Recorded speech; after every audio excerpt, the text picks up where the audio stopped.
selection for the Foster's Melbourne Cup? Well, I want 3 goes here, Dan. I want to take 8, 9 and 10. But it's very difficult, you know, these boys out here today with the rain. The horses sweat up a bit. Makes it a little more difficult. Now, most of them have been locked away for the Foster's Melbourne Cup of 1992. Set for a start and they're racing in the Melbourne Cup. One of the first horses to jump away was Veandercross over on the inside. Getting out well was Star of the Realm, Mr. Eurostar. Out wider was Skyflyer. They were followed by Sir Winston Equidity. Maharaja was next and then Tiako Nick.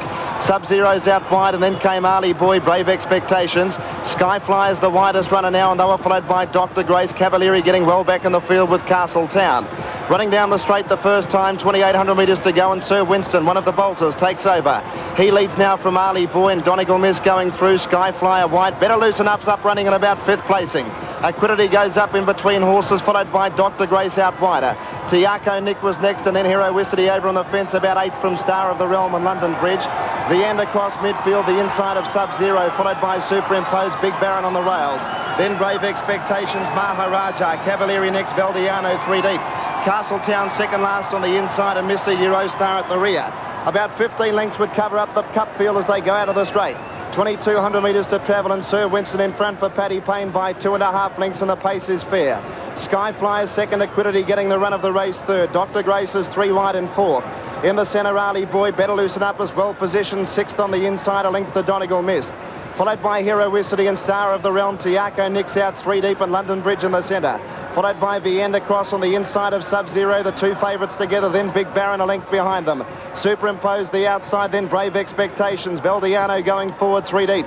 Castletown one off the fence on the outside of Maharaja. Cavalieri's 3 deep and 2 lengths away Mr. Eurostar. Last of all, 15 lengths off the leader as they go towards the 1,600 metre point, and that is Sir Winston. Leads by 2 lengths now to Skyflyer. Equidity third over on the inside, followed by Ali Boy. Dr. Grace is still 3 wide. Better Loosen Up has had a charmed run, 6th the inside, a length and a half to Donegal Mist.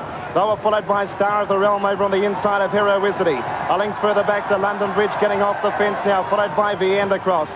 Going around the Maharaja out 3 deep, and then came Cavalieri, followed by Subzero, Big Baron and Superimposed. Castletown was back third last, and then Brave Expectations. And last of all, Mr. Eurostar. 1,200 metres to go in the Melbourne Cup. Sir Winston leads by a length. Skyflyer was second, Equidity was third. A length away, Dr. Grace, followed by Ali Boy and Better Loosen Up. Donegal Missed the 7th. A half length behind it and going forward, Maharaja, followed by Star of the Realm. They were followed by Valdiano out wider, running on strongly now from London Bridge. Veandercross is back about midfield, Subzero in front of it, followed by Heroicity, Tiako Nick, and well back in the field was Castletown, and Big Baron's back about third last. Running up to the home turn in the Foster's Melbourne Cup, 600 metres to go, and Sir Winston the leader. Sir Winston's in front, Skyflyer was second. Here's Cavalieri around the outside, dashing up to the leaders. Equidity off the fence, followed by Better Loosen Up. Veandercross looking for a run back midfield. Running down to the 400, Sir Winston kick 2 in front. Here's Subzero down the outside, the grey, and look at Castletown come into it. Subzero goes up on the outside of Sir Winston. 300 metres to go. Subzero got a length and a half in front. Castletown running on it. Here's Veandercross. Sub-Zero's kick. He's 2.5 in front of Veandercross and Castletown. Sub-Zero clear. Veandercross won't get him. And the Melbourne Cup of 1992 belongs to Subzero. Sub-Zero wins by 2 to Veandercross and Castletown third. A break in the field of Mr. Eurostar, followed by Cavalieri.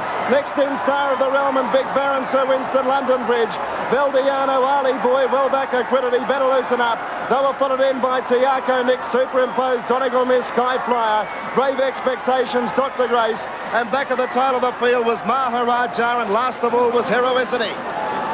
The Foster's Melbourne Cup has been won by the second time by Flemington trainer Lee Friedman, and has given jockey Greg Hall the greatest triumph in his life. Well, what a great run. Had a beautiful run all the way, got in the clear, worked home nicely. Veandercross got stuck back on the fence, had a bit of trouble getting a clear run, but I doubt if he could have beaten Subzero the way Subzero went to the line. Gee, the conditions have helped him immensely. Veandercross was back on the fence, Gary, coming to the home turn, and he had plenty of horses around him. He was very unlucky at that stage, Dan, because he got behind Better Loosen Up and a few horses that were dropping back on him, and they took him back out of the race, and he did a good job really to run home again. $5.30 and $1.90 in Victoria for Subzero, $2.10 for Veandercross, Castletown $3.40. Three magnificent horses have filled the trifecta. Fourth in the Cup was Mr. Eurostar, a nice performance by him, and fifth was Cavalieri, and he flashed up to them coming around the home turn. Probably the disappointment in the race was Big Baron. Well, Lee Freedman, the second time he's won a Melbourne Cup, and let's talk to Lee. Yes, Lee won it with Terrific back in 1989, and that was a wonderful performance and a wonderful ride too, Lee. Great ride, and I knew after he won the Adelaide Cup with that record weight that he was always going to be hard to beat in this race. And he trained perfectly. As I said the other day, couldn't put the horse in the race with a better preparation, really. What were your feelings when the heavens opened? Because it did eliminate so many and probably help you. Well, it did. I didn't want it probably quite that wet for him, but as it's turned out, it's probably hindered some of the other runners, so I'm not going to give the money back anyway. Was Greg looking to shadow Veandercross all the way? Well, not really. That wasn't the plan, but he, as it turned out, going out the straight, he had him in a pocket and forced him up into the pack, and it was a very good ride. Is win number 2 equally as good or better than win number 1? Oh yeah, it's great. I mean, it's just capped the best season I'll ever have in my life, really. And finally, Greg Hall, it's a credit to him. He's well known in the racing game as a boy who enjoys a good time, but he's knuckled down and he's got his just rewards now. He was very, very nervous before the race. I said, mate, just relax, be patient. I said, let it all happen. I said, the horse will win. He said, righto, mate, that'll do me. And credit to all of your brothers too, who've had a great hand in this. Thanks very much. Yep. Lee Freedman, the winning trainer with Subzero in the Foster's Melbourne Cup of 1992. Amazing scenes down here in the mounting yard. Lee being besieged by members of the media, the owners, fellow trainers coming up, and I don't think there's much doubt that today the best horse has won the Foster's Melbourne Cup in Subzero. A mighty run by Veandercross. He had no luck in the race at all. He was shuffled back coming around the home turn and then started to sprint home hard, but it's Subzero and Greg Hall who today are the kings of Flemington, and Castletown, the old stager, has yet again put up a marvellous performance to run into third placing. So there are the placings in the Foster's Melbourne Cup of 1992, and it might be wet here, but have a listen to this ovation. Greg Hall, he won the Cox Plate on Superimpose just 10 days ago, and now, as I said to Lee Freedman, a young man who in his heyday really did enjoy the good life and the trappings of success.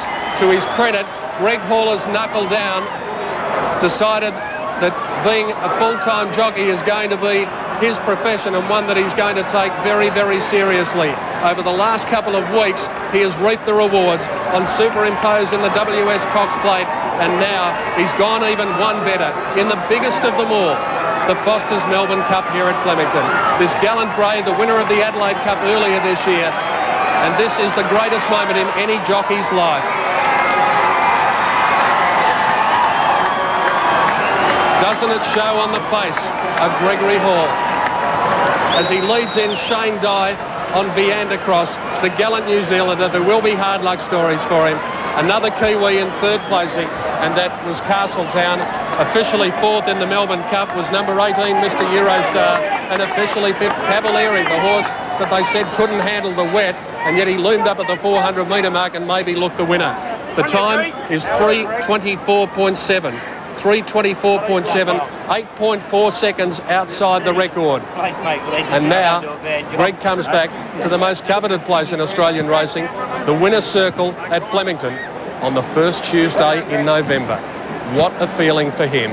Graham Kelly will be there to talk to Greg Hall in just a moment. The connections of the vanquished runners will no doubt be feeling disappointed at the moment, but they can look back and say, I had a runner in the Cup of 92. The owners of Subzero will say that. They'll say that with a great deal of pride, and they'll say it for the rest of their lives, because one day they'll probably look up on the mantelpiece and see that $32,000 trophy and remember that wet day at Flemington when most of us were complaining about the weather. The connections of Subzero will talk about it and remember it for a long time to come.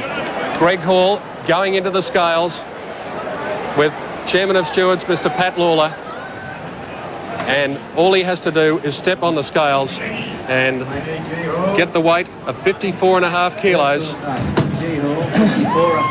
And as he does and gets the correct weight signal, Let's go down to Graham Kelly with Greg Hall. Congratulations, Greg. It's perfect ride. Thanks very much, mate. Well, he's a great trainer, and that's what he employs us boys to do. So, I mean, it's nice to be a good rider, but it's even better to be able to do the job. Out of the 15 barrier, over 1 out going down the straight the first time, and you had the favourite inside you. That couldn't have been bad. Yeah, but I'm a bit of a different jockey. I knew the favourite was there, but I wasn't really concentrating on him. I just wanted my horse to relax and. But you knew where he was, which was handy. I knew where he was. But I can't concentrate on other blokes. So I've got to do my own job. And he came out beautifully from around about the 800 metres, started to move forward. Yeah, it was lovely. A couple of horses went round me, I let them go. Then I elected to move up 3 or 4 deep, and I didn't mind as long as I had cover. And I knew he was the best stayer. I knew he was the fittest. He'd been trained the best. He got a little tired getting towards the end, but the conditions aren't good. And I thought 300 out. 400, you were travelling at a heap of horse underneath you. He looks like that, but he didn't have a lot there. But 200 out, I went for him because if I had got run down, then I would have said, well, I've done my job, Lee's done his job, and the better horse beat him. But it wasn't to be. He was the best stayer, and that's what we thought going into the race. And we didn't think the favourite could stay, and if he was we were going to make him stay. You were well clear halfway down the straight or past the clock tower. Did you ever have any feeling that Veandercross might get you? Did you know he was coming home? Excuse me. No, I was getting tired, and that post is a long, long way, and it's a lot further away when it's, I suppose it's a bit like I keep relating to golfers, some of those 3 or 4 footers when they're putting for the finals, but the hole seems to get small on that winning post seems to be getting further away. Well, congratulations, Greg, and I must ask you, how did it feel? I can't explain it, Gray, and unfortunately, mate, you'll never be able to get the same. I can't explain it to you, mate. Greg Hall wins his first Melbourne Cup, Lee Friedman wins his second, and Subzero is the champion. Back with the presentations.